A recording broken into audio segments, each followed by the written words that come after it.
How do we leverage on our human capital? Because we have one of the best human capital anywhere in the world. How do we leverage on that human capital to grow the economy of our country?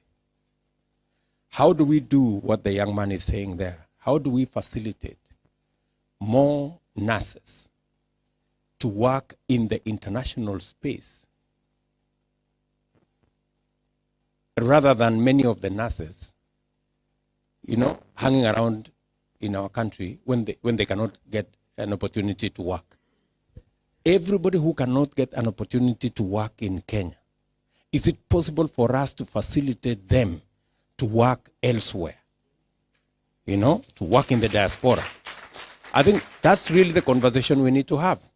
And we could easily take the earnings from the diaspora, like other countries have done, from 400 billion every year to 500, 1 trillion, and we can actually use it as an effective tool deliberately to sell our human capital. It is because you market what you have.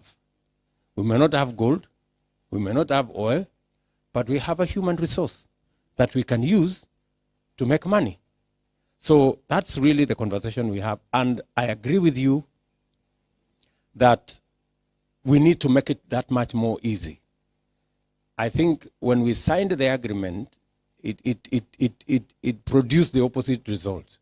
Instead of making it easier for Kenyans to come to the UK, it has made it slightly difficult because now it brought in other issues. So we will need to straighten up those issues so that the original intention is achieved and we can get many more Kenyans into the diaspora to work and help support our economy as they support their families. And then the good lady has said, how do we make sure that this vote is not stolen? Let me give you my word. Yeah? Let me give you my word. This vote will not be stolen. Yeah? And if you look at me properly, I am not the type of a person that anybody can steal their vote from me. It's not possible. It's not possible. It's not possible. And I have often said this, just for you to understand. We ran against the handshake people in Lungalung, in Msambweni. And this man led our team in Msambweni. This Salim Vuria. He led our team in Msambweni. We defeated the handshake group in Msambweni. We ran against the handshake group in Juja. We defeated them in Juja. We ran against the handshake people in Kiambaa. And we defeated them in Kiambaa.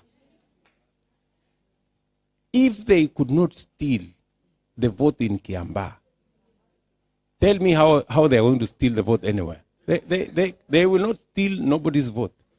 The only thing they can do is maybe to cause violence. But that, too, we will not allow them. That is why we have put a lot of pressure.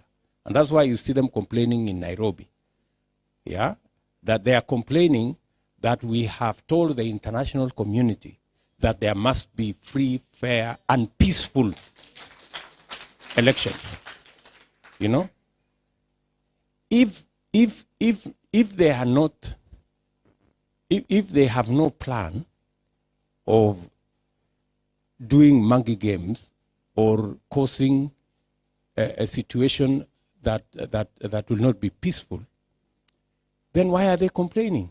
They should be saying, the same way we are saying, that we are committing ourselves, number one, to run a peaceful campaign, and number two, to accept the results of the election.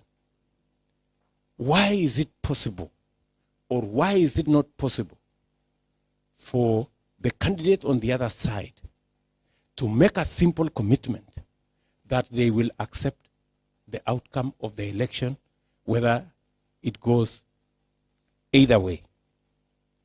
And you see, it becomes much more pronounced if you are dealing with a notorious candidate who has never accepted the outcome of any election. You know, so that's why we are telling them they must go back public, unequivocally commit that they will accept the outcome of this election, so that we can be on the same, we can be on the same plane. So that's my commitment to you. Those people, they will not even try. We have to go. We have to go. Okay, let me, that gentleman. Yeah, just let's hold it. Yes, sir.